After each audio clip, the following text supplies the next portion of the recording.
कि एक कंपनी खुद से अपने प्रेमिसेस के अंदर बैठ के कोई इंटेंजिबल एसेट बनाती है, तो उसकी 3 स्टेजेस होती है। कौन कौन सी?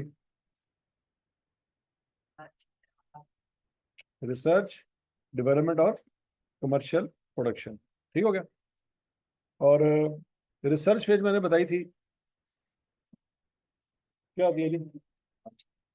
It is defined as original and planned investigation undertaken with the prospect of gaining new scientific और टेक्निकल नॉलेज। मतलब रिसर्च में सादर फाज में आपके दिमाग में एक आइडिया है कि यार मैंने ना कोरोना की वैक्सीन बनानी है, तो आप क्या करते हो? मुख्तलिफ किस्म की चीज़ें सोचते हो, मुख्तलिफ किस्म के केमिकल आपके दिमाग में आते हैं कि यार ये मेडिसिन अगर इस्तेमाल करेंगे तो शायद वो वायरस मर जाए। ठीक हो गया। और फिर मैं ये करूंगा, फिर ये करूंगा, फिर ये करूंगा। आपके दिमाग में पूरी एक थ्योरी होती है। अब आपने उस थ्योरी को ट्राई करना होता है कि क्या हम कामयाब हो सकते हैं या नहीं हो सकते। तो आपके पास एक टेक्निकल नॉलेज होता है। चूंकि वो वायरस न्यू है तो लिहाजा नॉलेज भी न्यू इकट्ठा किया जाएगा। ठीक है जी। ओरिजिनल और प्लान इन्वेस्टिगेशन, ऐ नहीं कि भाई चाय के खोखे पे बैठे हैं और आइडिया है दिमाग में जनाब ये कर देंगे, ये नहीं। पूरी अच्छी तरह से आपके पास ए से लेके जी स्टेज तक सारी डॉक्यूमेंटेड प्लानिंग होनी चाहिए। ऐसा करेंगे, ऐसा करेंगे, ऐसा करेंगे और फिर ऐसे हो जाएगा। ठीक है जी। तो रिसर्च फेज उसको कहते हैं जिसमें आपकी पूरी प्लानिंग हो। ठीक है। एक तो प्लानिंग हो, और दूसरा फिर आपने खर्चा भी किया हो, लोग वाकई सीरियस हो आपकी बात को लेकर कि यार वाकई बंदा सीरियस है। अगर ये कह रहा है कि मैंने जनाब फलां एक इन्वेस्टिगेटिव जर्नलिस्ट के तौर पे एक चैनल बनाना यूट्यूब के ऊपर और मैं उसके ऊपर काम करूंगा, तो लोग कहेंगे यार ये हम ही बातें कर रहे हैं। लेकिन लोग आपकी बात को सीरियस लेंगे जब आपने 4-5 लाख रुपए का कूपन परचेज कर लिया हो। ठीक हो गया। आपने एक दो बंदों को अपने साथ टीम में शामिल कर लिया होगा और उनकी अपने महीने की सैलरी भी लगा दी होगी। यार 50,000 रुपये सैलरी तेरी होगी, 80,000 रुपये सैलरी तेरी होगी। तो लोग कहेंगे यार वाकई वो सीरियस है। लोग आपकी बातों को सीरियस लेना शुरू कर देंगे। तो वो आपकी कौन सी फेज होगी? रिसर्च फेज होगी।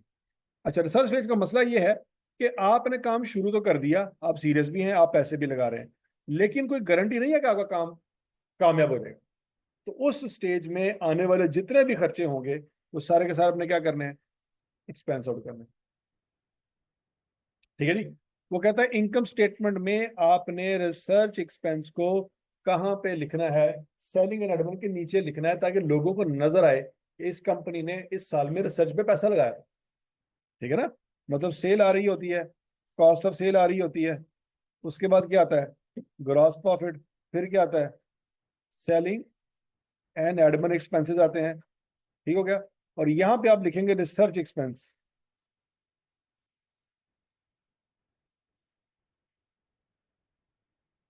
ताकि दुनिया को नजर आए कि इस साल हमारी कंपनी ने रिसर्च पे पैसा लगाया है। इसको आपने इसके अंदर अगर मर्ज कर दिया तो लोगों को पता नहीं चलेगा। बात समझ रही कि नहीं? अगर तो उसके अंदर मर्ज हो गया तो किसी को क्या पता आपने रिसर्च किया कि नहीं। तो कहता है अलहदा से लाइन के तौर पे शो करो ताकि दुनिया को पता चले कि भाईजान आपने इस साल रिसर्च के ऊपर इतना पैसा लगाया है। यहां तक की बात में लगी थी। Normally they are written as a separate line item after selling admin expense in income statement if material. हाँ, अगर तो आपका फर्ज करें बिलियंस में प्रॉफिट है या बिलियंस में रेवेन्यू है। रेवेन्यू किस में है? बिलियंस में।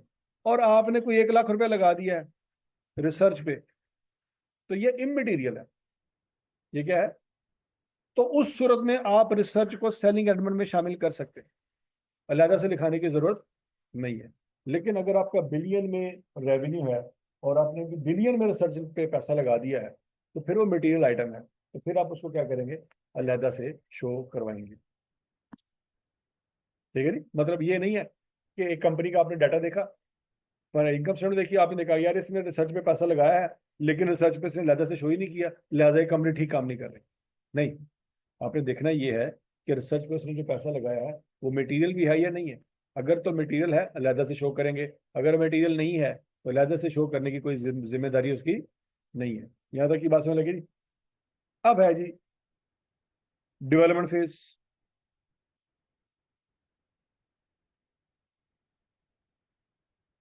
अब यहाँ पे वो एग्जांपल दे रहा है बच्चों, example of research activities. Para 56, ये बेसिकली क्या है?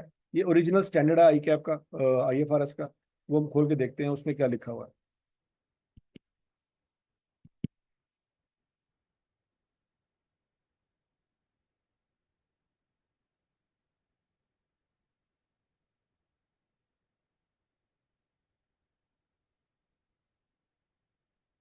ये देखिए, एग्जाम्पल ऑफ रिसर्च एक्टिविटीज।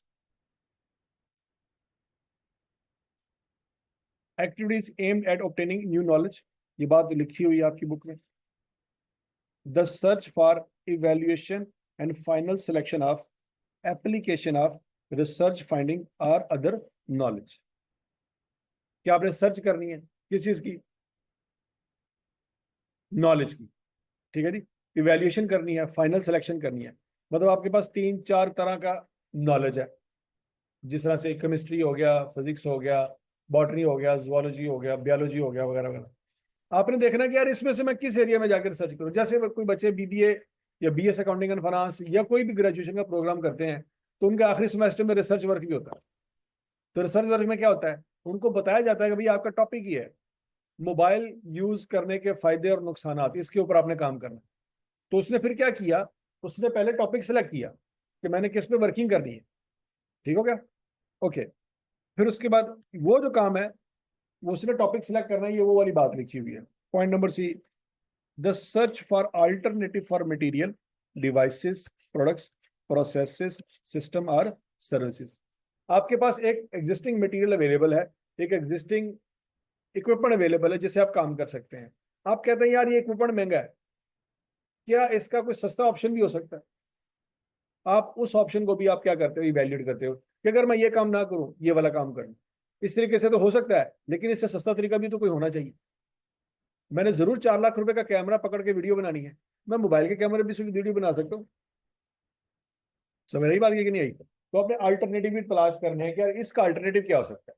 क्यों समटाइम शुरू शुरू में आप रिसर्च करते हैं और आपको पता लगता बाद में कि यार बहुत खर्चा हो जाना, मारो गोली। उसका मतलब है आपने अल्टरनेटिव कभी सोचा ही नहीं था। फॉर एग्जाम्पल आप कहते हैं यार मैं रेस्टोरेंट खोलना चाहता हूँ, ओके, लेकिन रेस्टोरेंट खोलने के लिए आपने हर एक चीज ब्रांड न्यू ली है, मतलब बर्तन से लेके किचन तक और फिर कुर्सियों से लेके टेबल तक और शॉप तक हर चीज आपने क्या की, ब्रांड न्यू ली। खर्चा आ गया जनाब कितना? आपका खर्चा आ गया तकरीबन तकरीबन 25 लाख रुपए खर्चा आया। अब आपके पास टोटल 30 लाख रुपया था, तो 25 लाख का तो खर्चा आप कर चुके हैं, अभी तो रेस्टोरेंट शुरू ही नहीं हुआ। 5 लाख रुपया मार्केटिंग वालों ने ले लिया आपसे, हम आपकी मार्केटिंग करते हैं, आपके पास 1 रुपया भी नहीं रहा। तो आप बनाएंगे क्या, बेचेंगे क्या? बनाने के लिए तो मटेरियल चाहिए था। तो आपका कारोबार तो शुरू होने से पहले क्या जाएगा, डूब जाएगा। हाँ, अगर आप अक्लमंद हैं, आपको पता है 30 लाख रुपए मेरे पास है, तो आप सेकंड हैंड मटेरियल ले लेते, आप सेकंड हैंड फर्नीचर ले लेते, सेकंड हैंड कुर्सियां ले लेते, सेकंड हैंड किचन का सारा सामान ले लेते। तो उससे आपका 25 लाख का खर्चा आने के बजाय 10 लाख रुपए का खर्चा आता। 5 लाख रुपए मार्केटिंग वालों को देते, कम से कम 15 लाख तो आपके पास बाकी पीछे पड़ा होता, ताकि लेबर को सैलरियां पे करने में 6 महीने साल तक आपका आराम सुकून से गुजारा हो सके। समझ आई कि नहीं आई? तो आपने हमेशा अल्टरनेटिव के पास अपने अल्टरनेटिव के बारे में सोचना है, यार अगर ये काम करूं इसके अलावा कौन कौन से काम है जो मैं कर सकता हूं।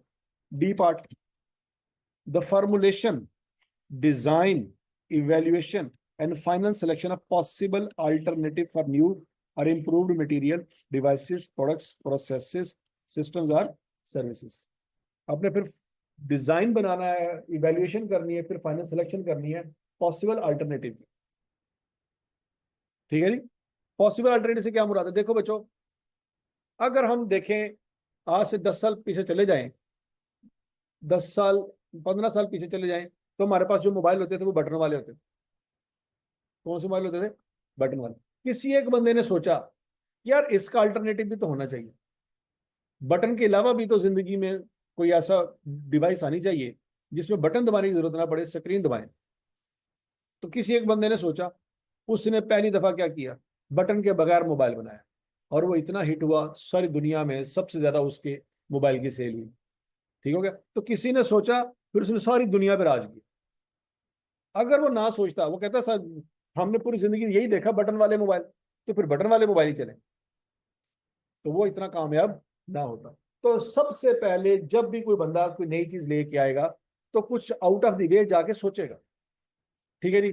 पुराने वक्तों में बैटरियां जो होती थी वो सिर्फ और सिर्फ वो होती थी जिसमें तेजाब डाल के बैटरियों को बनाया जाता है। फिर किसी बंदे ने सोचा, उसने कहा नहीं यार, तेजाब के अलावा भी बैटरी बननी चाहिए। तो फिर हमें पता लगा ड्राई सेल बैटरी निकल आई जिसमें तेजाब नहीं होता। फिर एक और बंदे ने सोचा कि यार इस बैटरी का बैकअप कम है, ये 1 घंटा या 2 घंटा निकालती है, तो ऐसी बैटरी होनी चाहिए जो कम से कम 24 घंटे निकाले। तजर्बे किए गए, मुख्तलिफ किस्म के मिनरल को ट्राई किया गया, मुख्तलिफ किस्म की धातुओं को ट्राई किया गया, तो समझ आया लिथियम एक ऐसी बैटरी है, लिथियम एक ऐसी जो है वो मिनरल है जिसको अगर हम इस्तेमाल करें तो वो इलेक्ट्रॉनिक चार्ज को 24 घंटे तक इस्तेमाल कर सकते, अपने पास स्टोर कर सकती है, वो हम इस्तेमाल कर सकते। बात समझ आ रही कि नहीं आ रही? तो लोग फिर Aahista Aahista carbon based battery से लिथियम बैटरी पे शिफ्ट हो गए। अब दुनिया में नई से नई टेक्नोलॉजी आ रही है। अब पहले गाड़ियां डीजल पे चलती थी, अब गाड़ियां ज्यादातर के किस पे शिफ्ट हो रही हैं? बिजली पे शिफ्ट हो रही है। तो किसी ने सोचा है तो बिजली पे शिफ्ट हो रही है ना। तो जिसने सोचा है उसने क्या किया है, हर चीज का अल्टरनेटिव ढूंढने की कोशिश की है कि यार हमें कोई इंप्रूव्ड मटेरियल मिल जाए, या नया मटेरियल मिल जाए, या डिवाइसेस इंप्रूव्ड मिल जाए, या नए प्रोडक्ट्स मिल जाए। बात समझ लगी कि नहीं लगी? पुराने वक्तों में मतलब अगर 32 GB का डाटा आपने स्टोर करना हो तो एक बहुत बड़ी डिवाइस चाहिए होती थी। अब एक टीबी के लिए भी छोटी सी आपके लिए आपके पास एक मेमोरी कार्ड होता है जिसमें 1 TB का डाटा सेव हो जाता है। तो ये क्या हुआ कि उस 32 GB की डिवाइस में इस्तेमाल होने वाला जो मटेरियल था या जो प्रोसेसर था, उसमें जो कंडक्टर थे, ठीक हो गया, या प्रोसेसिंग डिवाइसेस थी, वो काफी ज्यादा साइज लेती थी। आहिस्ता आहिस्ता आहिस्ता आहिस्ता किसी ने सोचा, सोचते सोचते सोचते सोचते वो एक छोटी सी चिप पे आ गया। ठीक है जी। तो इसका मतलब है 24 घंटे क्या हो रही है दुनिया में? रिसर्च हो रही है, नए से नए मटेरियल की तलाश हो रही है। अगर ये तलाश ना जारी रहे तो हम जिस जमाने में बैठे हैं इसमें जो चीजें इस्तेमाल हो रही हैं 50 साल बाद भी वही हों। यहाँ तक की बात में लगी। तो definitely day by day, day by day, day by day, हर एक चीज बनने के बावजूद लोग नई चीज की खोज में है कि यार इसका और अल्टरनेटिव क्या हो सकता है, इसका और अल्टरनेटिव क्या हो सकता है। ठीक है जी। अब कल एक वीडियो आई थी, न्यू क्या कहते हैं, अमेरिका की किसी स्टेट में बच्चा गुम गया। अच्छा जी, बच्चा 5 घंटे के लिए, 2 साल का बच्चा था, ना बोल सकता था, ना क्या कहते हैं किसी को इन्फॉर्म कर सकता था, ना ना खुद से जाके किसी को ढूंढ सकता था। बच्चा घर वालों से, माँ बाप से ओझल हो गया, बाहर निकल गया, घर से बाहर निकल गया, ठीक हो गया, किसी ना किसी तरीके से वो साथ जंगल था, जंगल में चला गया। अब जंगल इतना बड़ा था तो माँ बाप ढूंढते रहे, नहीं मिला। अल्टीमेटली उन्होंने पुलिस में रिपोर्ट करवाई कि जनाब हमारा बच्चा खो गया, 5 घंटे हो गए। 5 घंटे तक वो ढूंढते रहे लेकिन नहीं मिला। तो उन्होंने क्या किया, एक नई टेक्नोलॉजी, कल पहली दफा दुनिया में नई टेक्नोलॉजी इस्तेमाल की उन्होंने। उन्होंने क्या किया, थर्मल सेंसर वाले कैमरे इस्तेमाल किए, हेलीकॉप्टर में लगाए। रात का वक्त हो चुका था, दिन की रोशनी में तो कुछ नजर नहीं आना था। तो थर्मल सेंसर वाले कैमरे लगाए और हेलीकॉप्टर चलाया वो जंगलों के ऊपर, और उन्होंने फील किया कि कहाँ से हीट हमें नजर आ रही है। जहां पे कोई थोड़ी सी हीट नजर आएगी वो एरिया वाइट हो जाता है। अच्छा, अब वो हीट नजर आई उनको, 3 4 जगह हीट नजर आई। अच्छा, हीट से फिर उन्होंने मजीद उस इमेज को बेहतर किया और उन्होंने देखा कि यार ये तो गिलहरी है, ये तो कौवा है, ये तो फलां परिंदा है, या ये फलां जानवर है, ये इंसान नहीं है। उन्होंने उसी हीट सिग्नेचर से आइडिया लगाया कि यार ये इंसान की मूवमेंट नहीं नजर आ रही। फिर करते करते रिसर्च करते उनको नजर आया कि एक छोटा सा बच्चा है और वो किसी जानवर या किसी परिंदे से उसकी ओवरऑल स्ट्रक्चर मैच नहीं कर रही। उसने उसको मजीद इनहांस किया इमेज को, और करते कराते उन्होंने उस बच्चे को ढूंढ लिया। रात के वक्त, मतलब रात के वक्त वो बच्चा, अगर ये टेक्नोलॉजी ना होती तो शायद रात वो उस जगह पे रहता और सुबह तक मर जाता, सीधी सी बात है। और इंसान अगर तलाश भी करते, इतना बड़ा जंगल था, कहाँ मिलना था। तो उन्होंने जनाब हीट सिग्नेचर से, हीट थर्मल सेंसर कैमरे से उस बच्चे को तलाश किया, और वो बच्चा किसी गड्ढे में गिर चुका था। वो रेड़ता कहीं जा रहा था और कोई गड़ा आया बीच में, वो गिर गया। अब वो गड्ढे से बाहर नहीं निकल पा रहा था, ठीक हो गया। लेकिन वो हीट सेंसर वाला कैमरा उनके पास ना होता तो बच्चा मर चुका था। मतलब सादा अल्फाज में, जिस बच्चे की तकदीर में लिखा था, अगर वो पाकिस्तान में गुम था अगर वो बच्चा पाकिस्तान में घूमता तो अगले दिन उसकी क्या मिलती, बॉडी मिलती, डेड बॉडी मिलती। ठीक हो गया। लेकिन वहां पे उन्होंने टेक्नोलॉजी इस्तेमाल की और उन्होंने हीट सिग्नेचर से उस बच्चे को ढूंढ लिया और आधे घंटे के अंदर अंदर उन्होंने उसको रिकवर करके माँ बाप को सौंप दिया कि ये आपका बच्चा हमने सही सलामत निकाल दिया है, ये गड्ढे में गिरेगा है। थे ना, अन्य आजा तो सुने ही नहीं थे अन्ना, तो गड्ढे में गिर गया था ना खोते। शाबाश, हर जंगल सांपों में ने। सांप तो क्लासेस में भी बैठे होते हैं, लोगों को फील हुआ कभी? ठीक है जी। डेवलपमेंट फेज में क्या है जी, the application of research finding. अब रिसर्च में आपको जो कुछ मिला है उसका आपने क्या करना है, एप्लीकेशन। उन्होंने थर्मल कैमरा बनाया था, उन्होंने थर्मल हीट सिग्नेचर को आइडेंटिफाई करने के लिए कैमरा बनाया होगा। कल उन्होंने पहली दफा क्या किया, अप्लाई किया उसको। कल उन्होंने पहली दफा क्या किया, अप्लाई किया। तो एप्लीकेशन ऑफ रिसर्च फाइंडिंग, जब आप अप्लाई करेंगे उस चीज को जो आपने बना ली है, तो वो कौन सी फेज बन जाएगी, वो डेवलपमेंट फेज बन जाएगी। यहां तक की बात समझ लगी। टू ए प्लान और डिजाइन फॉर द प्रोडक्शन। अब अगर ये बात लोगों तक पहुंच गई, दुनिया ने उस मंजर को देखा, अब दुनिया के बाकी मुमालिक भी कहेंगे कि यार हमें भी ये टेक्नोलॉजी दो, हमें भी ये टेक्नोलॉजी चाहिए। हमारे यहाँ पे आए दिन कई गुमशुदा लोगों की रिपोर्टें आती रहती हैं, जी फलां गुम गया, फलां गुम गया, फलां गुम गया। तो ऐसे लोगों को ढूंढने में क्या होगी, आसानी होगी। अब एक और एग्जांपल ले लें। सऊदी अरब में क्या होता है, अगर आप किसी एक शहर से दूसरे शहर जा रहे हैं, रास्ते में कोई मसला हो जाता है, रेत का तूफान आता है, सड़कें वगैरह सारी गायब हो जाती हैं क्योंकि रेत पड़ जाती है उसके ऊपर, रात का वक्त है, आपको अब आप आगे जा रहे हैं, आपको सड़क नजर ही नहीं आ रही क्योंकि रेत ने सब कुछ कवर कर दिया। तो अब आप गुम गए, अब आपकी लाश ही मिलेगी अगले दिन। क्यों? अगर आपके पास खाने पीने का सामान नहीं है तो आप, पहली बात, ये गाड़ी आप आगे लेके चलेंगे, रेत की वजह से गाड़ी फंस जाएगी। नंबर टू, आपके पास खाने पीने का सामान नहीं है, आप वैसे भूखे प्यासे मर जाएंगे और किसी को पता भी नहीं आप कहाँ पे हैं। और सऊदी अरब में तो 90% सहरा है। बात समझ आ रही कि नहीं आ रही? अब पानी पीना है, प्यास लगी है, थोड़ी देर तक 2 घंटे 3 घंटे तक प्यास लग जाएगी, तो अब क्या करेंगे, बस पानी भी खत्म हो चुका है। तो सऊदी अरब की गवर्नमेंट ने क्या किया है, सऊदी अरब की गवर्नमेंट ने मुख्तलिफ किस्म की जगह पे, जहां जहां पे पानी के कुएं हैं, वहां वहां पे एक अल्ट्रा वायलेट जो है वो रोशनी लगा दी है, जो उस कुएं से निकलती है और आसमान की तरफ जाती है। जो रात के वक्त अगर आप सहरा में खड़े हैं, आप दाएं बाएं कहीं देखेंगे तो आपको कहीं ना कहीं रोशनी नजर आ जाएगी कि यार उस तरफ कुआं है कहीं पे, और वो उस तरफ जाके वहां से पानी पी के सर्वाइव कर सकते हैं। और फिर वहां पे उन्होंने वो टेक्नोलॉजी भी लगाई हुई है कि इनके साथ का मोबाइल नहीं चलता, या आप ऐसे इलाके में हैं जहाँ पे मोबाइल के नेटवर्क ही नहीं आ रहे, तो आप वहां पे जाएं, उस रोशनी के पास पहुंचे, वहां पे पानी शानी पिए, और फिर वहां पे कोई बटन, कोई इमरजेंसी कॉल आप कर सकते हैं। वहां से वो टीमें आपको आगे पहचान लेंगी कि फलां कुएं के पास लोग मौजूद हैं, वो टीमें आपको वहां से जाके रिकवर कर लें। तो पुराने वक्तों में यही होता था कि जो सहरा में फंस गया वो गया, अब उसकी लाश ही मिलेगी। अब कुछ नहीं हो सकता उसको। बात में लगी कि नहीं लगी? लेकिन वक्त गुजरने के साथ साथ क्या हुआ, इंसान ने तकदीर के फैसले के ऊपर सब्र शुक्र करना छोड़ दिया। उसने कहा यार कुछ करो, कि कोई मेहनत करो, कोई अकल इस्तेमाल करो और तकदीर को बदलने की कोशिश करो।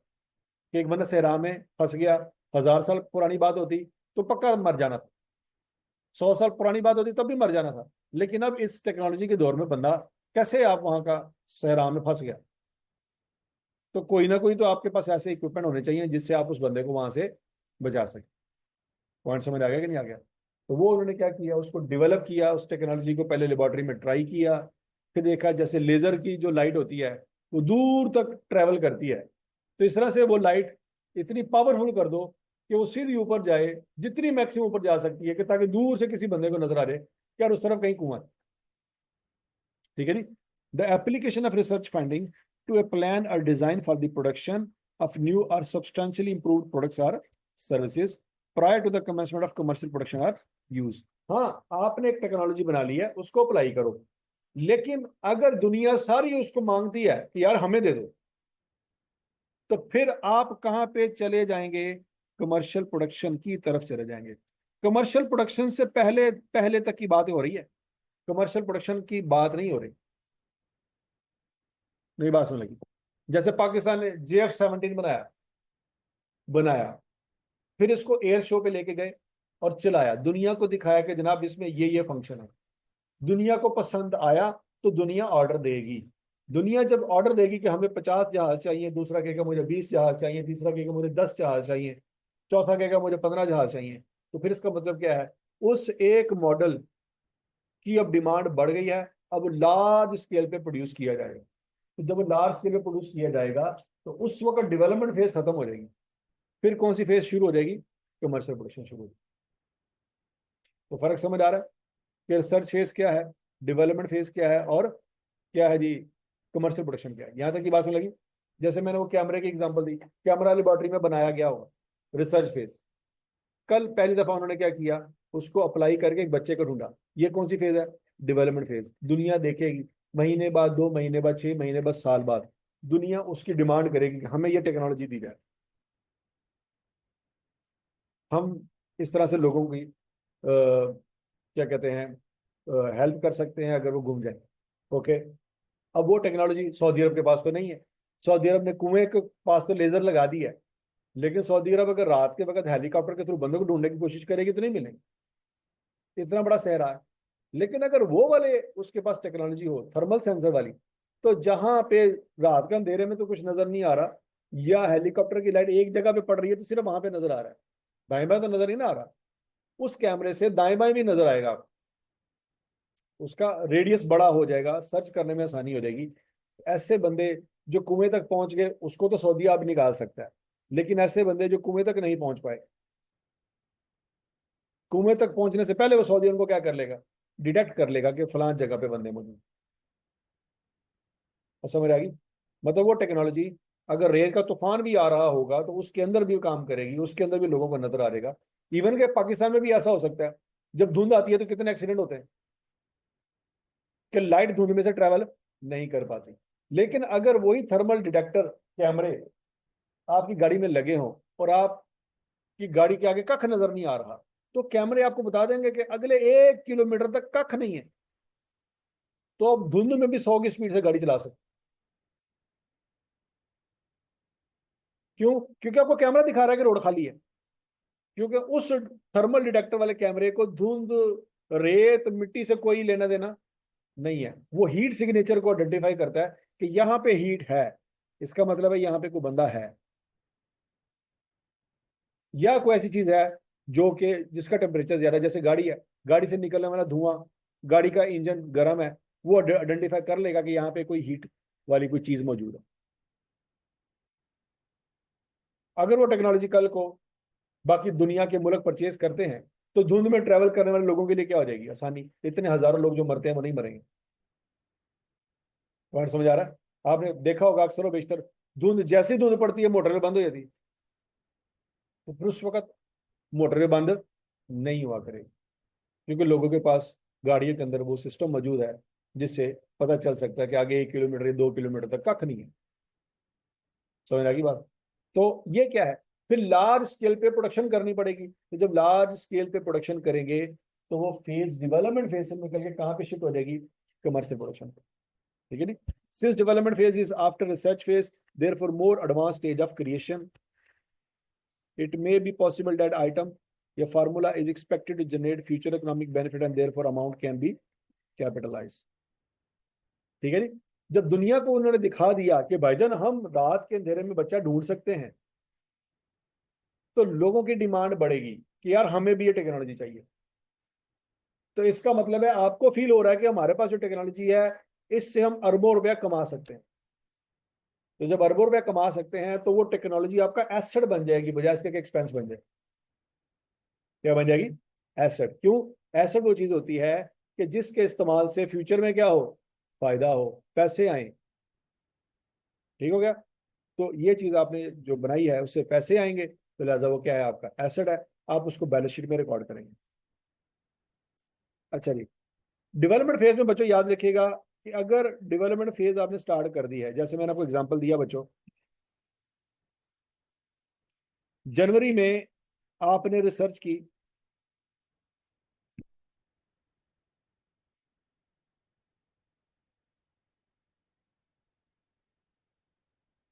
यकम अप्रैल को आपकी रिसर्च मुकम्मल होगी। यकम अप्रैल से लेके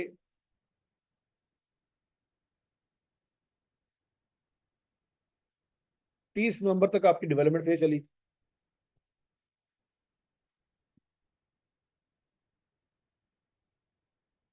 लेकिन डेवलपमेंट फेज में जाके यकम जून को आपका ये वाला क्राइटेरिया मीट हुआ। डेवलपमेंट फेज कब शुरू हो चुकी थी? यकम अप्रैल को। लेकिन क्राइटेरिया ये वाला मीट यकम अप्रैल को नहीं हुआ। कब हुआ? यकम जून को हुआ। तो यकम अप्रैल से लेकर यकम जून तक भी जो खर्चा किया है वो सारा प्रॉफिट एंड लॉस में जाएगा, वो बैलेंस शीट में नहीं जाएगा। हाँ, जब ये क्राइटेरिया मीट होगा उसके बाद होने वाला खर्चा कहाँ जाएगा? वो बैलेंस शीट में जाएगा। ये वाला खर्चा प्रॉफिट एंड लॉस में, ये वाला खर्चा भी प्रॉफिट एंड लॉस में। और जब 30 नवंबर के बाद काम शुरू करेंगे तो वो चला जाएगा कमर्शियल प्रोडक्शन की तरफ। किसकी तरफ चला जाएगा? तो कमर्शियल प्रोडक्शन जब आप कर रहे होंगे आपके पास कोई इंटेंजिबल चीज नहीं होगी, आपके पास अब प्लांट है। प्लांट वो चीज है जो फिजिकली आप उसको टच कर सकते हैं, उसका वॉल्यूम है, उसका वेट है। तो वो कमर्शियल प्रोडक्शन की स्टेज पे जाते जाते आप उस पर अप्लाई करेंगे IS 16। क्या अप्लाई करेंगे? IS 16। तो यहां से लेके यहां तक इनटेंजिबल एसेट है और उस पर अप्लाई होगा IAS 38। पॉइंट समझ आ रहा है कि नहीं आ रहा? रिसर्च फेज सारी profit and loss, development phase का भी वो हिस्सा जिसमें ये क्राइटेरिया मीट नहीं हुआ, उसके ऊपर खर्चा किया सारे का सारा प्रॉफिट एंड लॉस। जब ये क्राइटेरिया मीट हो जाएगा उसके बाद वाला हिस्सा बैलेंस शीट में। और जब डेवलपमेंट फेज मुकम्मल होगी, कमर्शियल प्रोडक्शन वाली फेज शुरू होगी, तब भी स्टोरी खत्म, वो IS 16 में। तो ये बात सबको समझ आ गई? अच्छा, अब क्राइटेरिया क्या है? क्राइटेरिया समझते हैं। क्राइटेरिया बच्चों ये है कि technical feasibility of completing the asset. आपके पास टेक्निकल टीम हो जो आपको यकीन दिलाए हम ये प्रोजेक्ट मुकम्मल कर सकते हैं, हम ये प्रोजेक्ट टेक्निकली बना सकते हैं। एक तो आपको ये यकीन दहानी कराए। अगला पॉइंट, टेक्निकल फिजिबिलिटी काफी नहीं है, नीयत भी होनी चाहिए। देखो, एक बंदा टेक्निकली इतना जहीन है कि वो सीए कर सकता है, क्या ये काफी है? नहीं। कि टेक्निकली तो हम मतलब हम बहुत सारे बच्चों के बारे में कह सकते हैं यार फलां बच्चा बड़ा जहीन है, अगर वो सीए में होता तो आराम से उसे पेपर पास हुए थे। लेकिन वो जहीन होने के बावजूद देखो फलां दुकान पे बैठा हुआ है, बचपन में मेरे साथ पढ़ा था, मेरे से ज्यादा उसको मैथ आता था, लेकिन आज वो फलां वाली दुकान पे बैठा हुआ है। क्या मतलब है? वो बंदा टेक्निकली साउंड था, टेक्निकली बड़ा अक्लमंद था, IQ लेवल उसका बड़ा अच्छा था। आपके दिल में आता है यार काश वो आज इस क्लास में होता ना, तो वो सीए के पेपर ऐसे आराम से पास कर ले। समझ रही है? इसका मतलब है कि दिमागी तौर पे स्ट्रांग होना काफी नहीं है। अगला पॉइंट क्या है? आपकी नीयत भी होनी चाहिए कि आप ये काम कर सकते हैं। अच्छा, नीयत तो है।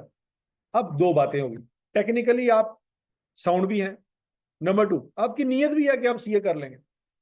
तीसरा पॉइंट बड़ा इंपॉर्टेंट है, द एबिलिटी टू यूज और सेल दी एसेट।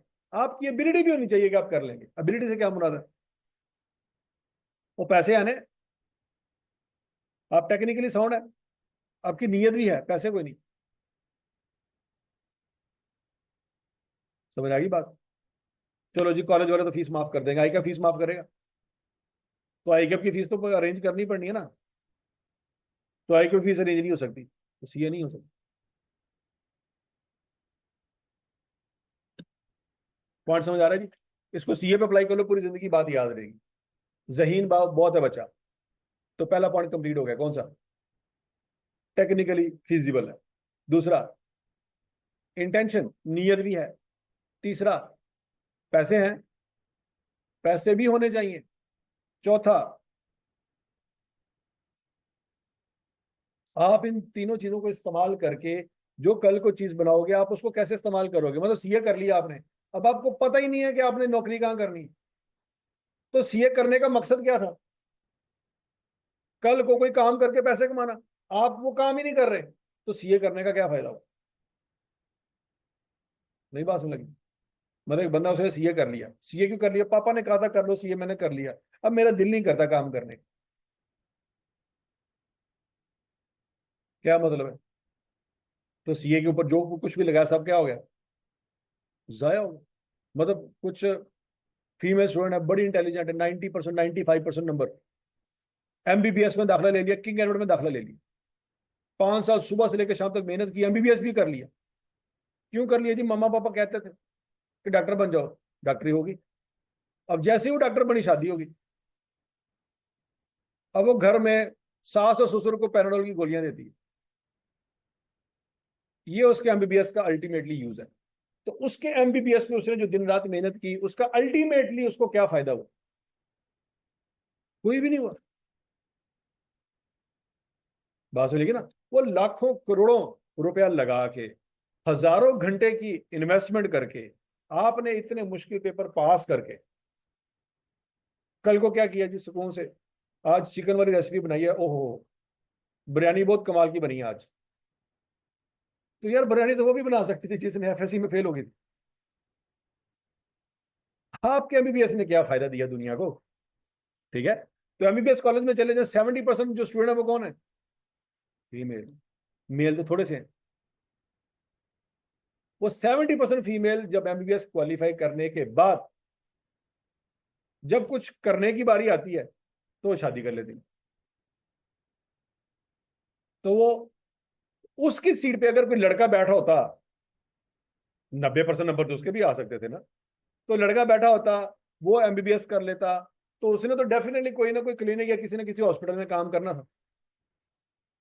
उसने डेफिनेटली मरीजों को इलाज करना था, मरीजों का। लेकिन वो अपने घर में सास ससुर का इलाज कर रही है। ठीक हो गया?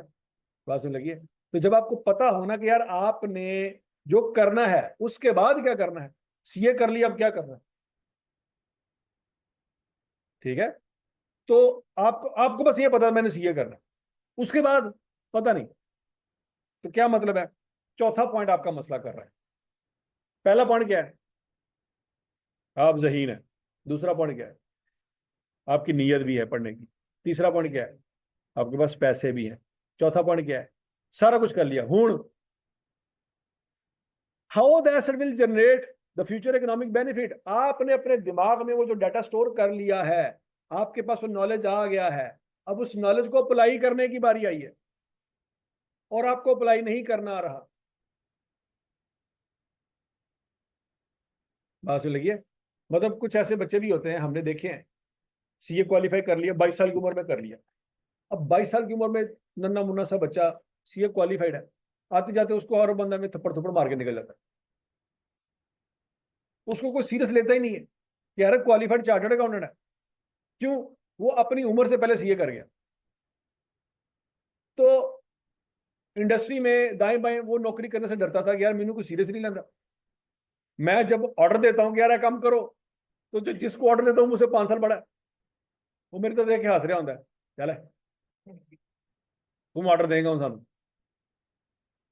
ठीक हो गया? तो फिर वो बंदा सीए क्वालिफाई करने के बाद एक कॉलेज में पर्सनल असिस्टेंट के तौर पर उसने काम किया 2-3 साल। हालांकि सीए क्वालिफाइड था, टीए के साथ अल्फाज में टीए के तौर पे काम किया उसने। ये हमारी आंखों सामने वाकया है। एक कॉलेज में वो प्रिंसिपल साहब का असिस्टेंट बना रहा 2 साल तक, ताकि मेरी उम्र थोड़ी सी बड़ी हो, मैं 24-25 साल का हो जाऊं, तो लोग मेरी बात को सीरियस लें। वो बात तो लगी कि नहीं लगी? तो उसका मसला सिर्फ यही था, पॉइंट नंबर 4। सीए तो कर ले, टेक्निकल फिजिबिलिटी भी थी, नीयत भी थी, पैसा भी था, कर लिया। अब इस्तेमाल नहीं करना आ रहा अपने नॉलेज, लोग मेरी बात को सीरियस ही नहीं ले रहे। मैं लोगों को मशवरा देता हूं कि यार इंज कर लो, इंज कर लो, वो कहना चल है तेन बहुता पता है, साड़ी उम्र लंघ गई इस काम के, तू सानू आगे समझाएगा हूं। बात समझ लगी कि नहीं लगी? मतलब छोटा बच्चा डेफिनेटली बड़े कोई मशवरा दे कि भाईजान इंज नहीं इंज कर लो, तो गुस्सा तो आएगा थोड़ा सा, यार तू कल का मुंडा उठ के सानू मशवरा देगा कि बाइक कैमें चलाई दी है।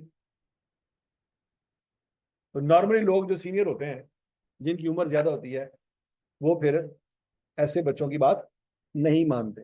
वो कहते तू क्वालिफाइड होएगा तो अपने घर होएगा, हालांकि वो क्वालिफाइड बाहर होके हुआ था, ठीक है, तो वो बड़े लोग उसकी बातों को सीरियस नहीं लेते। अक्सर मसला आता है बच्चों को जो सीए क्वालिफाई कर जाते हैं और वो जब इंडस्ट्री में जाते हैं वहां पे 40-40 50-50 साल के बुजुर्ग होते हैं और वो उसके टीम में शामिल होते हैं।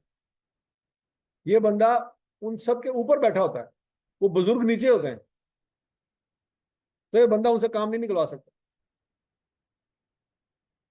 बात समझ आ रही कि नहीं आ रही? क्योंकि सारे समझ रहे होंगे कि यार देखो जी माशाल्लाह बच्चा आया सानू लीड करन। अब एक बुजुर्ग है, अच्छी बात है, एमबीए किया हुआ उसने, 15 साल हो गए हैं उसने एमबीए किया हुआ, अच्छी बात है। अब एक चार्टर्ड अकाउंटेंट डेफिनेटली एमबीए से तो ऊपर ही होगा ना, लेकिन वो एमबीए करने के बावजूद उस बच्चे को सीरियस नहीं ले रहे सिर्फ इसलिए कि वो यंग है। समझ आ रही बात? तो फिर मसला कहाँ पे आ रहा है? How that should generate the future economic benefit, कि आपने जो नॉलेज हासिल कर लिया है, एक चीज आपने बना लिया है, अब इससे फ्यूचर में फायदा कैसे होगा। अगर आपको फ्यूचर में उस चीज को इस्तेमाल करके फायदा निकालना नहीं आ रहा तो आपकी सारी मेहनत जाया, आपकी सारी मेहनत जाया। तो वो खवातीन जिन्होंने एमबीबीएस कर लिया, इतनी मेहनत करके 5 साल खज्जल खुआरी काट के एमबीबीएस कर लिया, फिर उसके बाद आराम से घरों में बैठी हुई है, तो क्या मतलब है, उनसे क्या हुआ? यहाँ पे आके गलती हो गई, फ्यूचर इकोनॉमिक बेनिफिट जनरेट नहीं कर पाई। यहां तक की बात में लगी। Point number 5, the adequate availability of necessary resources to complete the development and to sell the use और यूज द एसेट। फिर आपके पास ऐसे रिसोर्स होने चाहिए कि आपके पास ऐसी एबिलिटी होनी चाहिए, सप्लाई चेन ऐसी होनी चाहिए कि आप उस एसेट को या तो यूज कर सकें या बेच सकें। सादा अल्फाज में आपने एमबीबीएस कर लिया, ओके, आपको पता नहीं चल रहा कि आपने क्या करना है, ओके, आप किसी को पढ़ा दें, क्या कर दें, अपना नॉलेज किसी को डिलीवर कर दें, आप पढ़ा दें, टीचिंग कर लें। पॉइंट समझ आया कि नहीं आया? अब वो भी नहीं कर सकते, फिर the ability to reliably measure the cost of the development of the asset. तो अल्टीमेटली वो कहता है फिर ये चेक कर लो कि आपके इस पूरे प्रोग्राम को कंप्लीट करने में खर्चा कितना है। अब पॉइंट ये है कि ये सारी बातें पूरी होंगी, ये सारी बातें पूरी होंगी तो डेवलपमेंट फेज का खर्चा बैलेंस शीट में जाएगा। अगर इनमें से एक बात भी पूरी ना हुई तो सब जाया। यहां तक की बात सुनेगी, कितनी बातें पूरी होनी चाहिए? कितनी है जी? 6 बातें पूरी होनी चाहिए। पहली बात, टेक्निकल एबिलिटी, क्या ये काफी है? नहीं। दूसरी बात, नीयत, क्या नीयत और टेक्निकल एबिलिटी काफी है? नहीं। तीसरी बात क्या है? Ability to use that asset, आपके अंदर काबिलियत भी होनी चाहिए, ठीक हो गया? चौथी बात, एसेट कैसे चलाना है ये भी आपको पता होना चाहिए। पांचवी बात, रिसोर्सेस आपके पास अवेलेबल है ये भी होना चाहिए। छठी बात, खर्चा कितना आया है ये भी पता होना चाहिए। अगर पहली 5 बातें बच्चों यस है, छठी बात ये कि कॉस्ट नहीं पता, तो कुछ नहीं, ऐसे बैलेंस शीट में एसेट नहीं जा सकता। क्यों नहीं जा सकता? क्योंकि एसेट की डेफिनेशन में 2 बातें हैं, एसेट की डेफिनेशन में 2 बातें हैं। क्या? फ्यूचर इकोनॉमिक बेनिफिट और, अगर पहली 5 बातों का आंसर यस है तो उसमें यह भी तो है। छठी बात का आंसर नो है तो वो एसेट की डेफिनेशन भी पूरा नहीं उतरता। समझ आ गई बात? तो क्या मतलब बच्चों, 6 की 6 बातों का आंसर क्या होना चाहिए? यस होना चाहिए। तो ही डेवलपमेंट फेज में आने वाला खर्चा कहाँ जाएगा? बैलेंस शीट में जाएगा। अगर 6 में से किसी एक बात का आंसर भी नो हुआ तो वो प्रॉफिट एंड लॉस में रहेगा, बात खत्म। अब ये देखो क्या लिखा हुआ, पढ़ लो जरा।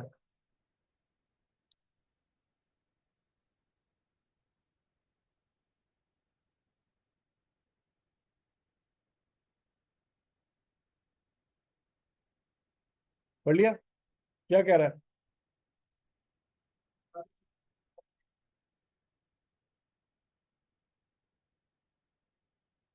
ठीक है जी। तो ये वही बात है बच्चों,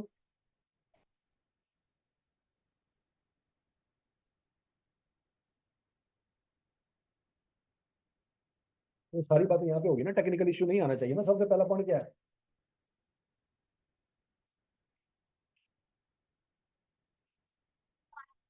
जैसा आगे से डेवलपमेंट और हमारे क्राइटेरिया थोड़ा सा एक पॉइंट मिस हो रहा है, तो हम क्या उस दरमियान रिस्पेक्ट स्पेक्ट नॉट करेंगे। नहीं, उसमें ये वाला क्राइटेरिया मीट नहीं होगा। क्यों बोला? फ्यूचर इकोनॉमिक बेनिफिट, मतलब हर चीज का आपने क्या करना है, पहले एनालिसिस करना है। किसी स्टेज में भी जाके आपको लगता है यार ये नहीं हो सकता, तो इसका मतलब है फ्यूचर इकोनॉमिक बेनिफिट आप नहीं ले सकते, तो आपका क्राइटेरिया मीट ही नहीं हो सकता।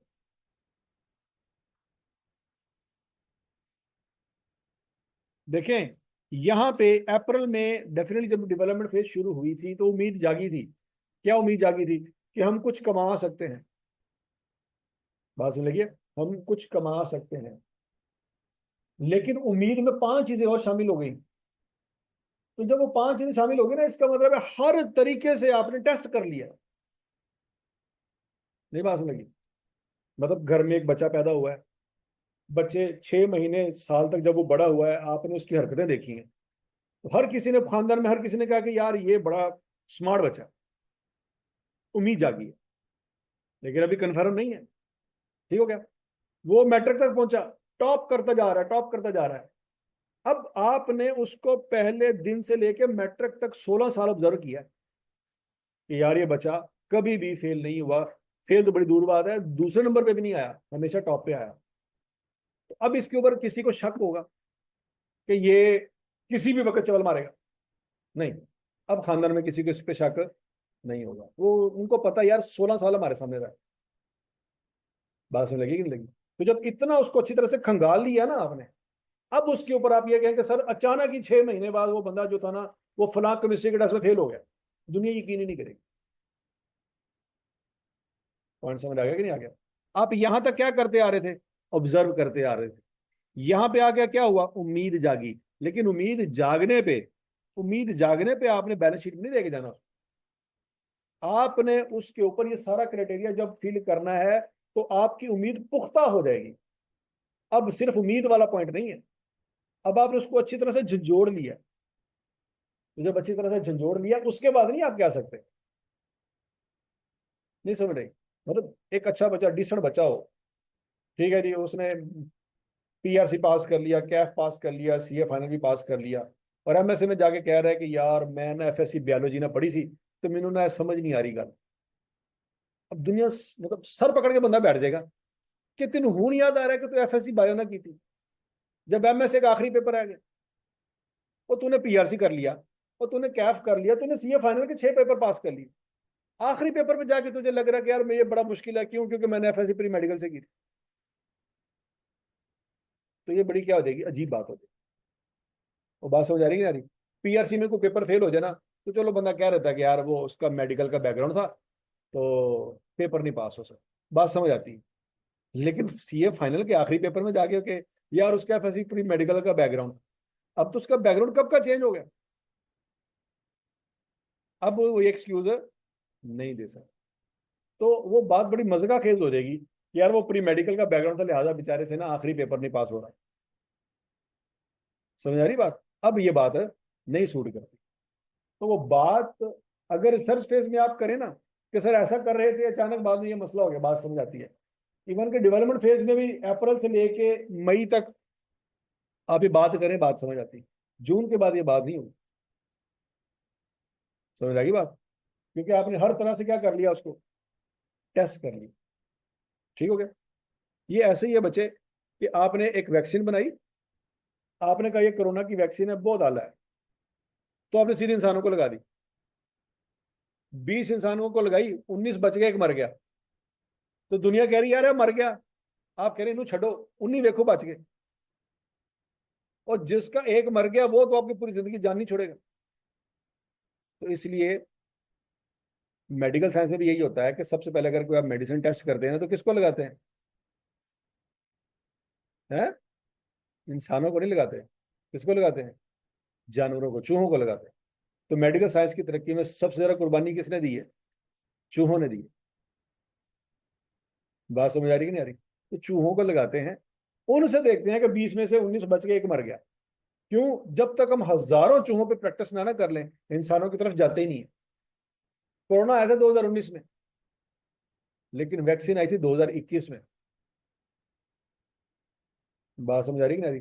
2021 की जून में जाके हमें पहली दफा गवर्नमेंट ने कहा था कि फलां फलां वैक्सीनेशन सेंटर, वहां पे जाके तो आप वैक्सीन लगवा लें। और वो वैक्सीनेशन भी जो हुई थी, उसमें ज्यादातर वैक्सीन चाइना की थी। तो चाइना में तो कोरोना सबसे पहले आया था। चाइना में तो कोरोना 2019 में ही आ गया था। उसको कोविड-19 कहते हैं। 19 क्यों कहते हैं? क्योंकि 19 में आया था ना। तो चाइना में तो 19 में आया था, पाकिस्तान में तो 20 में पहुंचा था। पाकिस्तान में 2020 की मार्च में पहुंचा था, जब जब लम्स के दो बच्चों को उन्होंने डिटेक्ट किया था कि इनमें कोरोना वायरस। लाहौर में पहले दो केस हुए थे। ठीक हो गया जी, क्योंकि वो कहीं से किसी यूनिवर्सिटी, किसी सेमिनार से, किसी दूसरे मुल्क से ट्रैवल करके आ रहे थे। तो पहली दफा वहां पे ये मसला हुआ। फिर कराची सिंध में मसला होना शुरू हुआ। तो पॉइंट ये है कि कोरोना 19 में आया था, पाकिस्तान में 2020 में पहुंचा था। लेकिन जो वैक्सीनेशन थी वो तो 2019 में उस पर काम शुरू हो गया होगा ना। और चाइना जैसा मुल्क जो 7 दिन में पूरा का पूरा हॉस्पिटल खड़ा कर देता है, उसने तो वैक्सीनेशन में बड़ा तेजी से काम किया होगा। तो फिर भी वैक्सीन को आते आते 2 साल लगे। 2 साल क्यों लगे? बीच में चूहे इन्वॉल्व थे। बात सुन लगी? अगर डायरेक्ट तजर्बा इंसानों पे किया गया होता तो एक इंसान भी मर जाता, तो 21वां बंदा कभी वैक्सीन ना लगवाता। नहीं बात सुन लगी? अगर 20 में एक भी मर गया है, तो 21वां बंदा लगवाएगा वैक्सीन? मैंने कहा ना, ऐ नहीं हो सकता। आप उसको ये बता सकते हैं 19 बच गए हैं? मैंने कहा ना, चक्कर ही कोई नहीं, ऐ गल झूठ है, मैं नहीं लगा रहा। नहीं बात सुन लगी? मतलब आप इंसानों को ये यकीन नहीं दिला सकते कि भाई 95% सक्सेस रेट है, एक बंदा मरा 20 में, फिर भी अगला बंदा वैक्सीन नहीं लगवाएगा। ठीक है? तो इसका मतलब क्या है? अच्छी तरह से आपने, अच्छी तरह से हर तरीके से वैक्सीन को क्या किया होगा? टेस्ट किया होगा। अब आप जाके ये नहीं कह सकते कि सर अगर ऐसा हो जाए, फिर नहीं ऐसा हो सकता। और समझ आ गई बात? Example of development phase, para 59।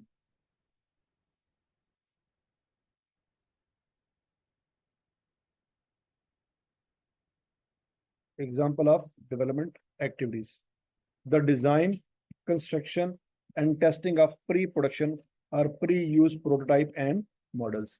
पहला प्रोटोटाइप आपने बनाना है। पहला क्या बनाना है? प्रोटोटाइप। एग्जाम्पल देखो, पुराने वक्तों में बैंक क्या किया करते थे? लोगों ने चेक पकड़े होते थे और बैंक से पैसे निकलवाने के लिए लाइन में लगे होते थे,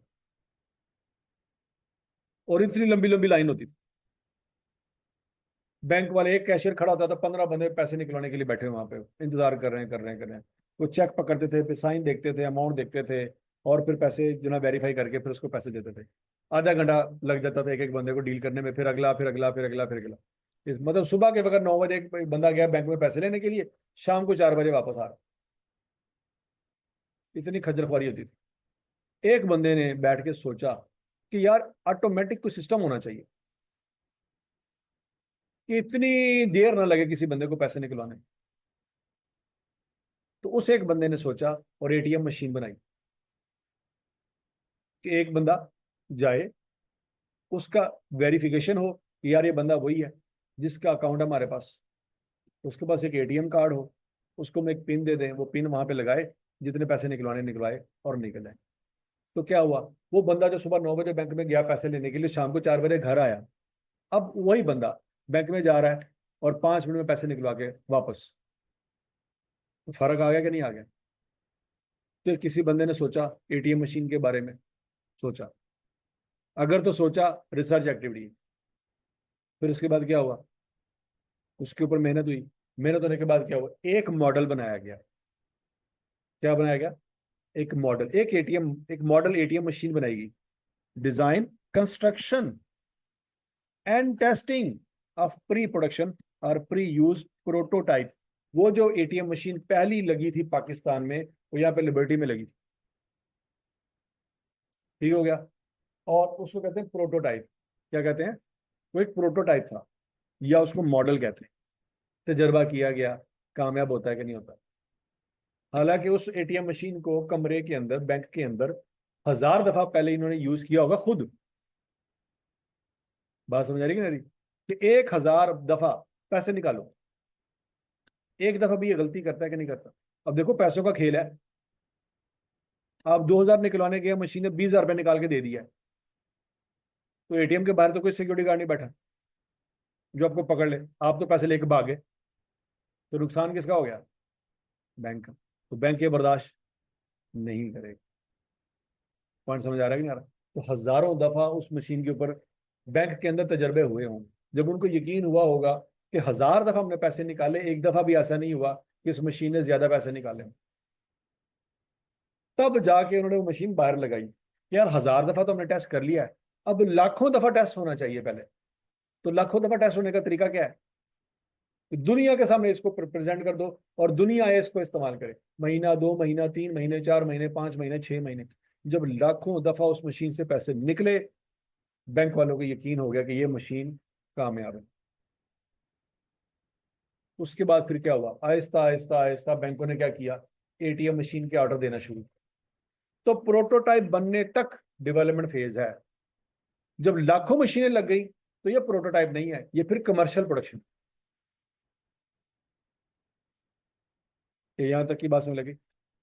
the design of tools, jigs, moulds and dies involving new technology.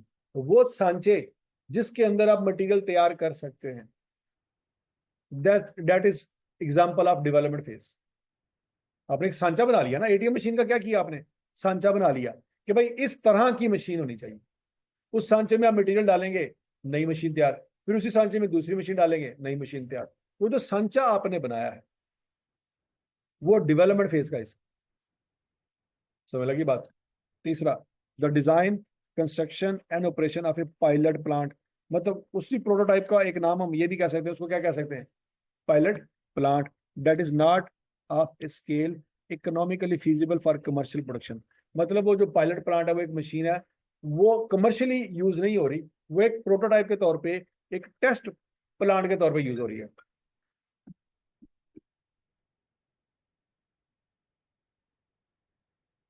ठीक है जी। फिर उसके बाद, the design, construction and testing of a chosen alternative for new और improved material, devices, products, process, system और services. The design, construction and testing of a chosen alternative. मतलब alternative निकाल लिया ना आपने। पहले बंदे लाइन में लगते हैं, आधा आधा घंटा, पौना पौना घंटा, एक बंदा फ्री होता है, फिर दूसरा आता है, फिर फ्री होता है, फिर उसकी जगह आपने क्या किया? एक अल्टरनेटिव निकाला कि यार ये इस कैशियर के अलावा भी कोई होना चाहिए। अच्छा, अब ये मशीन निकाली जिससे पैसे निकाल सकते हैं, कोई ऐसी मशीन भी होनी चाहिए जिसमें पैसे जमा भी करवा सकते हैं। कोई ऐसी मशीन भी होनी चाहिए जिसमें आप चेक भी जमा कराते हैं। तो ऐसी मशीनें भी मौजूद है। ठीक है, अभी वो लार्ज स्केल पर नजर नहीं आ रही, अभी वो डेवलपमेंट फेज में है। ये स्टैंडर्ड चार्टर्ड बैंक में चले जाए, वहां पे 2-3 मशीनें पड़ी हुई। एक वो मशीन है जहां से आप पैसे निकलवा सकते हैं, लेकिन वो एक वो मशीन है जिसमें आप चेक जमा करवा सकते हैं। ठीक है। और तीसरी मशीन वो जिसमें आप कैश भी जमा करवा सकते हैं। मतलब मेरे पास 50,000 रुपया है, मैंने बैंक में जमा करवाना, बैंक का टाइम था 5 बजे, 5 बजे बैंक बंद। बात समझ आ रही कि नहीं आ रही? तो मैं उस बैंक के साथ मशीन में जाऊंगा, वहां पे 3 मशीनें पड़ी हुई हैं। एक में चेक जमा हो सकता है, दूसरे में कैश जमा हो सकता है, तीसरे में से कैश निकाला जा सकता है। मैंने कराची में एक दोस्त को पैसे भेजने हैं, लेकिन मेरे पास बैंक अकाउंट में पैसे ही कोई नहीं। बात समझ आ रही कि नहीं आ रही? एक तरीका तो ये है कि मैं इजी पैसा वाले को दूंगा पैसे, वो मेरे अकाउंट में पैसे ट्रांसफर कर देगा, फिर मैं पैसे दे दूंगा, लेकिन उसमें पैसे ज्यादा लगते हैं। उसमें पैसे ज्यादा लगते हैं, 1000 के ऊपर वो पता नहीं 20 रुपए के, 10 रुपए के, 40 रुपए लेता है। 10,000 के ऊपर वो 400 रुपया लेगा। ठीक हो गया? तो आप जाएं एटीएम मशीन पे, आपके पास 10,000 रुपये जमा करवाएं, उसको अपना अकाउंट नंबर दें, आपके अकाउंट में पैसे ट्रांसफर हो जाएंगे। और फिर आप क्या करें? उसको अपने मोबाइल एप्लीकेशन से पैसे ट्रांसफर। एटीएम मशीन तो आप सबने देखी है, लेकिन चेक जमा कराने वाली मशीन और कैश जमा कराने वाली मशीन आप में से किसी ने शायद देखी हो या ना देखी, वो अभी इन प्रोसेस। ठीक है, तो कोई सोचता है तो उसके बाद काम होता है। ठीक है, तो वो भी प्रोटोटाइप है, अभी लार्ज स्केल पे वो मशीनें अवेलेबल नहीं है। तो जब वो मशीनें लार्ज स्केल पे अवेलेबल हो जाएंगी तो बैंकों में से कई कैशियर की नौकरियां फारग हो जाएंगी, क्योंकि अब कैशियर की जरूरत ही नहीं है। पैसे निकलवाने के लिए कैशियर की जरूरत, मतलब मुझे नहीं याद पड़ता कि मैंने लास्ट टाइम चेक कब इस्तेमाल किया। चेक बुक मेरे पास घर में पड़ी हुई है, आज से मैंने को 5 साल पहले चेक बुक ली थी। 5 सालों में एक दफा भी मैंने चेक नहीं काटा। बस एक जगह पे कहीं पे को पता नहीं डिमांड ड्राफ्ट के कुछ जमा करवाना था, मैं बैंक में गया था तो उन्होंने कहा भाईजान साइन करो, और मुझे याद ही नहीं आ रहा साइन कौन से वाले। मैं अपने साइन कर रहा हूँ, कहता भाईजान मैच नहीं हो रहा। वो मेरे तरफ घूर के देख रहे हैं, ये वही बंदा है जिदा अकाउंट है। मैं कहा यार मैं वही बंदा हूँ। कहता भाईजान वो थोड़े चेक नहीं मैच हो रहा, साइन नहीं मैच हो रहा। ठीक है नहीं, तो होता क्या है, जब आपने आखिरी दफा साइन किए हों 10 साल पहले, अब आप दोबारा साइन करने पड़ जाए तो मैच नहीं होंगे, सीधी सी बात। तो लिहाजा टेक्नोलॉजी ने चीजें चेंज कर दी हैं पकड़ के। तो जब चेक जमा करवाने के लिए भी मशीन आ जाएगी, कैश जमा करवाने के लिए भी मशीन आ जाएगी, कैश निकलाने के लिए तो मशीन ऑलरेडी अवेलेबल है। तो बैंकों में उन लोगों की जो कैशियर के तौर पर नौकरियां कर रहे हैं उनकी जरूरत नहीं रहेगी। अभी तो उन लोगों की जरूरत है चेक जमा करवाने। आपको तो शायद याद भी नहीं होगा, पुराने वक्तों में जब आखिरी डेट होती थी ना बिजली का बिल जमा करवाने की, तो लंबी लंबी लाइनें लगा करती थी बैंक के बाहर। लंबी लंबी लाइनें लगी लगी होती थी, और 5 बजे तक का टाइम होता था। 5 बजे से 1 मिनट भी ऊपर गया तो जुर्माना पड़ गया। अब क्या हुआ, इजी पैसे के थ्रू, जैज कैश के थ्रू, क्या कहते हैं, मोबाइल एप्लीकेशन के थ्रू आप आराम सुकून से रात के 12 बजे तक क्या कर सकते हैं, बिल जमा करवा सकते हैं। तो ये क्या हुआ, चीजें एडवांस होगी, उन कैशियर के ऊपर बोझ कम हो गया। जिस दिन बिल जमा करवाने की आखिरी तारीख होती थी, कैशियर की मत वजी होती थी, उसको पता था कि आज भाईजान बड़ा काम है। ये बात समझ आ रही है कि नहीं आ रही? बहरल, कितनी चीजें बच्चों, डेवलपमेंट फेज की एग्जांपल्स ABCD, ये बातें आपने याद रखनी, ये बार बार इस्तेमाल होंगी। क्यों? आपके एग्जामिनर ने यहां से कोई लफ्ज उठाना है, पेपर में डाल देना है, और फिर आपने वो पढ़ना है और आपने आइडेंटिफाई करना है कि ये रिसर्च फेज है कि डेवलपमेंट फेज है। क्यों? क्योंकि अगर रिसर्च फेज है तो प्रॉफिट एंड लॉस में पैसे जाएंगे, और अगर डेवलपमेंट फेज है तो बैलेंस शीट में पैसे जाएंगे। तो इस तरह के लफ्ज आई कैप उठा के सवाल में डालेगा, तो ये लफ्ज बार बार बार बार यूज होने हैं। इनको अच्छी तरह से याद रखना है आपने। और फिर ये वाले लफ्ज, पैरा नंबर 56, यहां से लफ्ज उठाएगा आई कैप। यहां पे जरा गौर से देखो, सर्च फॉर नजर आ रहा है, न्यू नॉलेज, डिजाइन, इवेल्युएशन, इस तरह की बातें हो रही हैं। और यहां पे क्या बातें हो रही हैं, construction, testing, tools, design design design. यहाँ पे डिजाइन किसका लेना है, डिजाइन बच्चों प्रोटोटाइप का। यहाँ पे डिजाइन किसका लेना है, टूल का। यहाँ पे डिजाइन किसका लेना है, पायलट प्लांट का। यहाँ पे डिजाइन किसका लेना है, न्यू और इम्प्रूव्ड मटेरियल। यहाँ तक की बात लगी कि नहीं लगी? और वहां पे क्या हो रहा है, activities aimed at obtaining new knowledge, search for formulation, design, evaluation, final selection of possible alternative for new. ये यहाँ पे सिलेक्शन हो रही है, वहां पे कंस्ट्रक्शन हो रही है। पॉइंट समझ आ रहा है कि नहीं आ रहा? तो ये छोटी छोटी चीजें, छोटी छोटी बारीकियां आपने याद रखनी है। पेपर में जब सवाल आएगा तो आपने देखना है कि यार इस तरह का वर्ड मैंने रिसर्च में पढ़ा था कि डेवलपमेंट में पढ़ा था, तो वहां से पता लगेगा कि ये अमाउंट का करना क्या है। समझ आएगी बात? अच्छा जी, अब अगला point, past expense not capitalise, क्या मतलब है? अब ये वही बात है बच्चों, आपको 1 जून को जाके रियलाइज हुआ कि 6 के 6 क्राइटेरिया मीट हो रहे हैं, तो आपके दिल में लालच नहीं आना चाहिए कि मई का और अप्रैल के खर्चों को भी हम बैलेंस शीट में ले जाएं। पास्ट एक्सपेंस देखो, जब जून में खड़े हैं ना, तो क्राइटेरिया कब मीट हुआ? जून में। तो जून में खड़े होते हुए मई आपके लिए क्या है? पास्ट है। अप्रैल आपके लिए क्या है? पास्ट है। कहते जून में जब आपको यकीन हो गया ये सारे क्राइटेरिया मीट हो रहे थे, तो इसका हरगिज मतलब ये नहीं है कि आप कहें कि ये क्राइटेरिया तो फिर अप्रैल से मीट हो रहे होंगे। हमें बाद में पता लगा, लेकिन क्राइटेरिया तो अप्रैल से मीट हो रहा होगा। क्या हम ये कह सकते हैं? नहीं कह सकते। तो कहते हैं एक दफा क्राइटेरिया मीट हो गया तो ये ना आपके दिल में लालच आ जाए कि भाईजान पिछले महीने तक खर्चे भी क्या करो, बैलेंस शीट में ले जाओ। इसकी इजाजत नहीं है। तो समझ आ गई बात? पढ़ो जरा क्या लिखा हुआ है। Expenditure on an intangible item that are initially recognized as expense shall not recognize as an asset at a later date। कहते हैं अप्रैल और मई में आपने एक चीज को क्या कर दिया? एक्सपेंस। तो जून में जाके आपके दिल में लालच ना आए कि यार उसको एसेट बना लेते हैं। किसी को क्या पता लगेगा हमें कौन सा कोई देख रहा है? बात समझ आई है? इसकी इजाजत नहीं है।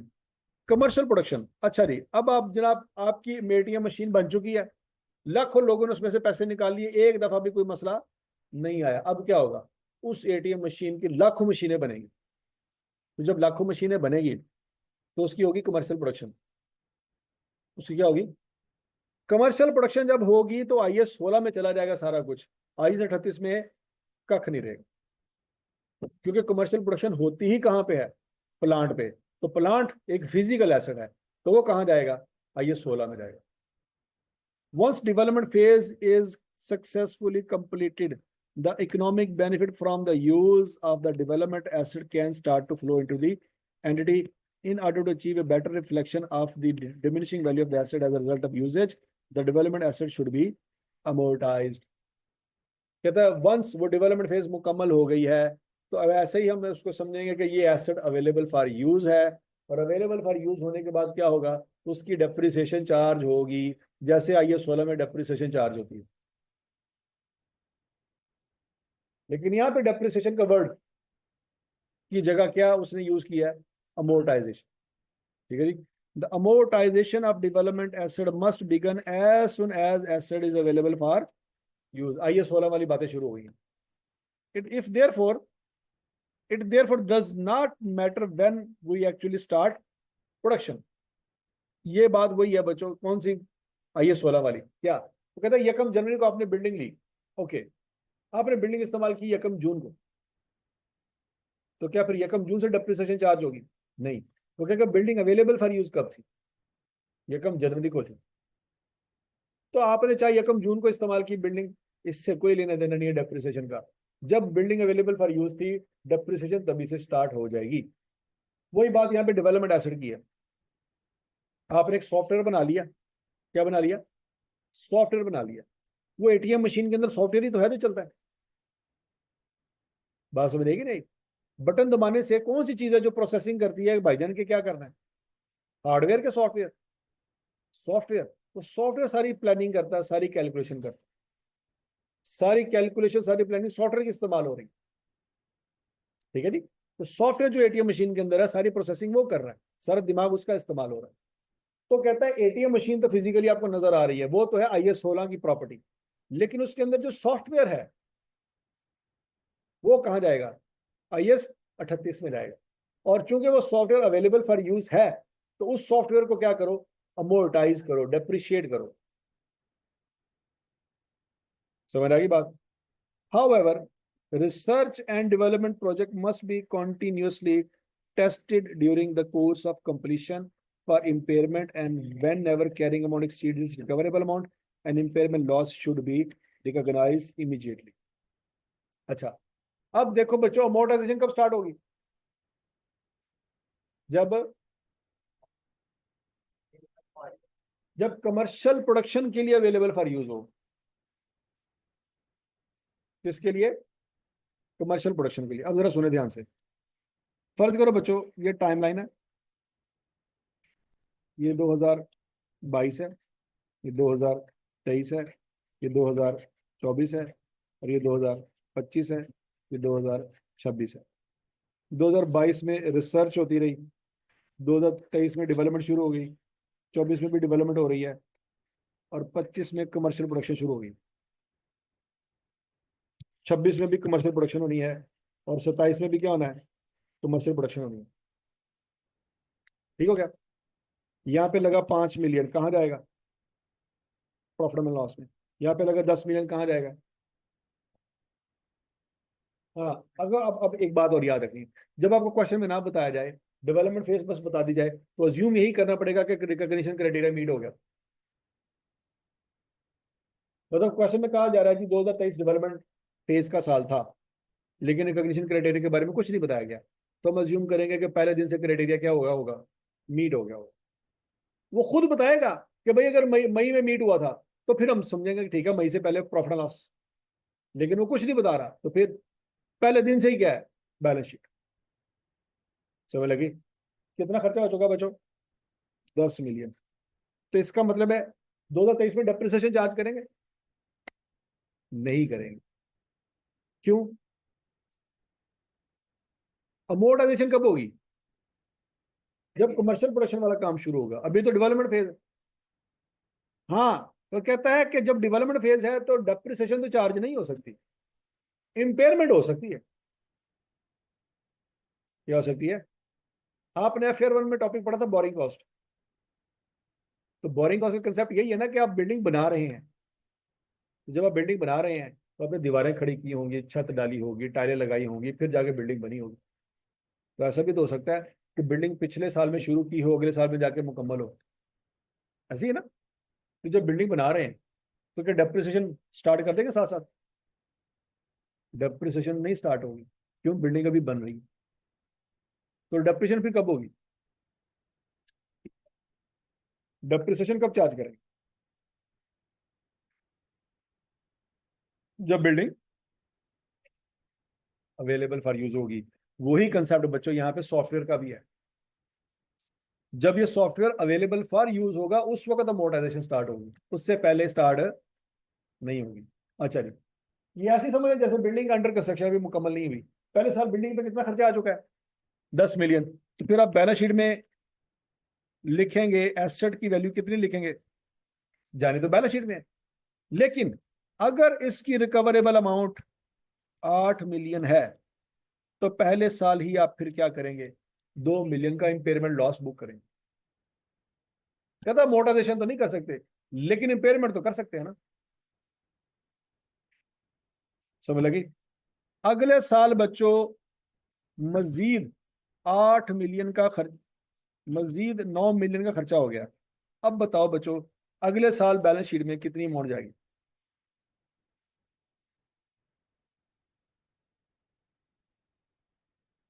कितनी जाएगी जी, 17 जाएगी। क्यों, क्योंकि पहले साल फाइनल अमाउंट जो बैलेंस शीट में जानी है कितनी जानी है, 8, और 9 दोनों मिलाएंगे कितना बन जाएगा, 17। लेकिन अगर अगले साल रिकवरेबल अमाउंट 15 हुई, तो फिर 17 नहीं जाएगी, 15 जाएगी। यहाँ तक की बात समझ लगी। लेकिन बच्चों अगर अगर अगले साल रिकवरेबल अमाउंट 20 हुई, तो फिर कितनी जाएगी,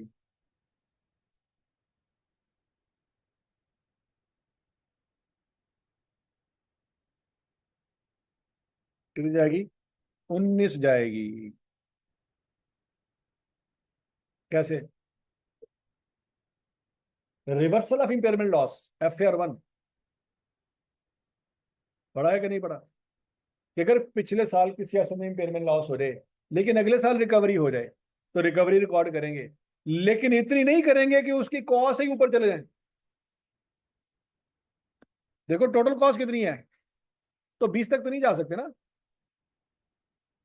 हम मैक्सिमम ये अज्यूम करेंगे इंपेयरमेंट नहीं हुई, लेकिन ये थोड़ी अज्यूम करेंगे कि प्रॉफिट भी हो रहा है।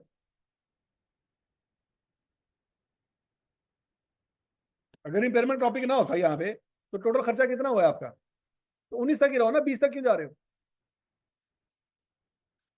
समझ लगी, नहीं समझ लगी।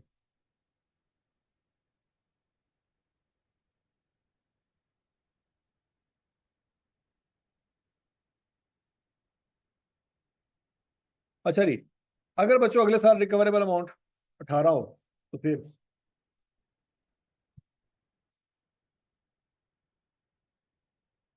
20 की बजाय 18 हो, अब तो बैलेंस शीट में क्या वैल्यू जाएगी बच्चों?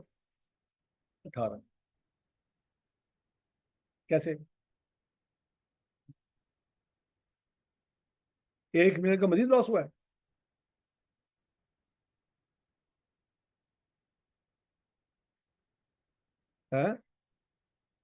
1 मिलियन का लॉस नहीं हुआ, 1 मिलियन का लॉस रिवर्स हुआ।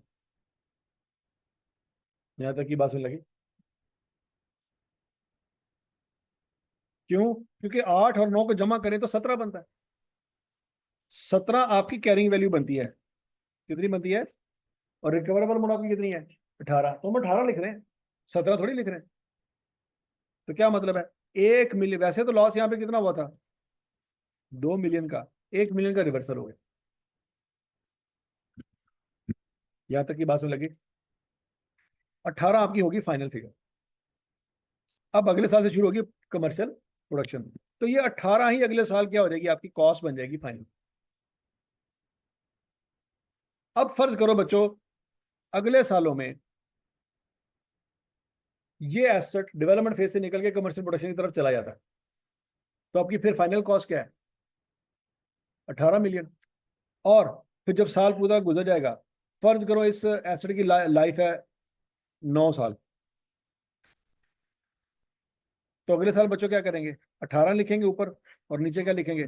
2 माइनस करेंगे। ये इम्पेयरमेंट है, ये अमोर्टाइजेशन है। और उसके अगले साल 18 लिखेंगे, नीचे का लिखेंगे 4। उससे अगले साल 18 लिखेंगे, नीचे का लिखेंगे 6, एंड सो ऑन। स्टोरी समझ आ गई नहीं? पहला साल 5 मिलियन प्रॉफिट लॉस, अगला साल 10 मिलियन, लेकिन रिकवरेबल अमाउंट 8 मिलियन, तो बैलेंस शीट में क्या आएगी? 8 मिलियन। अगले साल खर्चा हुआ 9 मिलियन, कैरिंग अमाउंट बन गई 17 मिलियन, लेकिन रिकवरेबल अमाउंट 18 मिलियन, तो बैलेंस शीट में क्या जाएगी? 18 मिलियन। फिर अगले साल से 18 मिलियन फाइनल है, उसके ऊपर क्या होती जाएगी? अमोर्टाइजेशन चार्ज होती जाएगी। यहाँ तक की बातें समझ आ गई? नहीं समझ आई? ठीक है बच्चों, आज के लिए इतने काफी है। कल इंशाल्लाह से आगे कंटिन्यू करें। 1 मिनट आ जाओ, 1 मिनट आ जाओ, हौसला हौसला। पर नन्हे मुन्ने 2 सवाल करो।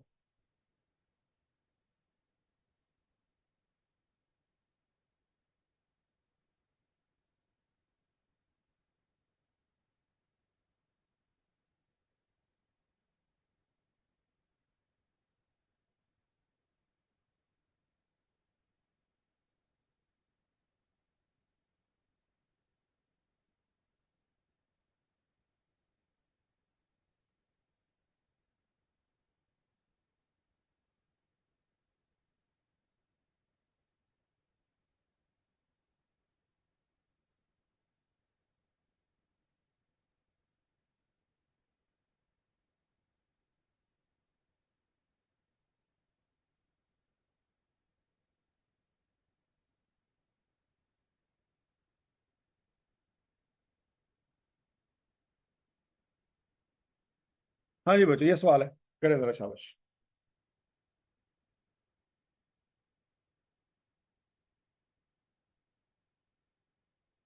उसको को पानी पिला दे।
Right?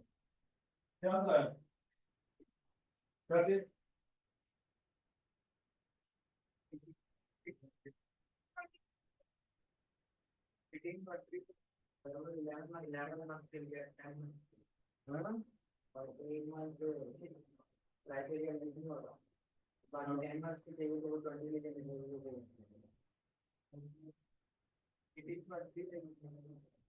13.3 आएगी। Very good.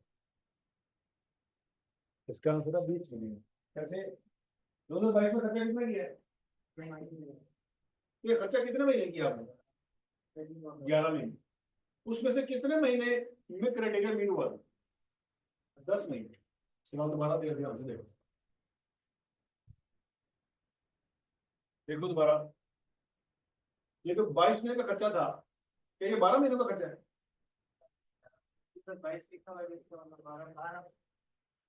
मतलब एक चीज नवंबर से बन गई लेकिन दिसंबर से खर्चा करते रहा। क्या लिखा हुआ है? तो पढ़ना ध्यान ना, अंग्रेजी, अंग्रेजी प्रॉब्लम। कब एक चीज बन चुकी थी, कंप्लीटेड, तो 12 महीने खर्चा होता रहा।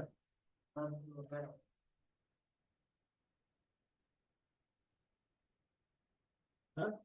पढ़ाते रहो पढ़ाते रहो पढ़ाते रहो, मगर वो मार खाली अंग्रेजी से।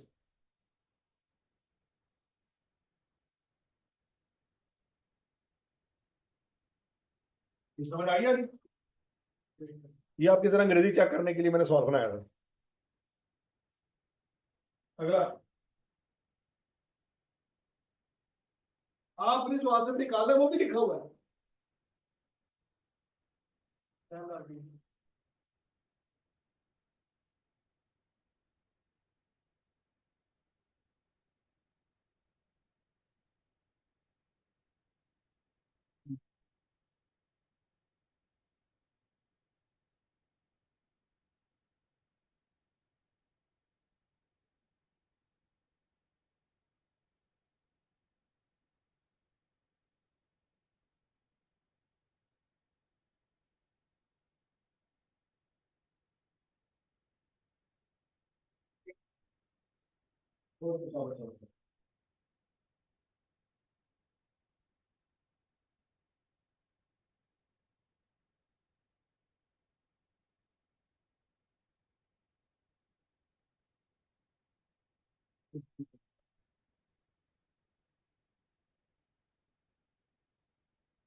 अरे